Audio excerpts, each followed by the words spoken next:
നിലമ്പൂരിൽ അട്ടിമറി പ്രവചനവുമായി PV അൻവർ. ഇടതു പ്രവർത്തകരായിരിക്കും ഇത്തവണ UDFന് വോട്ട് ചെയ്യുക എന്ന് നിലമ്പൂരിലെ ഉപതെരഞ്ഞെടുപ്പ് കേരളത്തിലെ ജനങ്ങളും മുഖ്യമന്ത്രി പിണറായി വിജയനും തമ്മിലുള്ള പോരാട്ടമായിരിക്കുമെന്നും PV അൻവർ പറഞ്ഞു.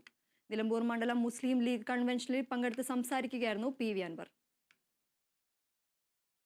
പിണറായിയോടൊപ്പം ഒട്ടിയെങ്കിലേ കാര്യമുള്ളൂ എന്ന് കണക്കാക്കുന്ന ആ പിണറായിസത്തോടൊപ്പം നിൽക്കുന്ന ഒരു പ്രൈവറ്റ് ലിമിറ്റഡ് കമ്പനി മാത്രമായി CPM മാറിയിരിക്കുകയാണ്. അതുകൊണ്ട് തന്നെയാണ് ഞാൻ പറഞ്ഞത്, ഒരാളും തെറ്റിദ്ധരിക്കാൻ പോകരുത്. അപ്പുറത്തെ പ്രകടനത്തിൽ കൊടിയുമായി പോകുന്ന ആ സഖാവിൻ്റെ മനസ്സ് നമ്മൾ പറഞ്ഞുകൊണ്ടിരിക്കുന്ന ഈ കാര്യത്തോടൊപ്പമാണ്, ഇത് യാഥാർത്ഥ്യമാണെന്ന ബോധ്യത്തോടൊപ്പമാണ്.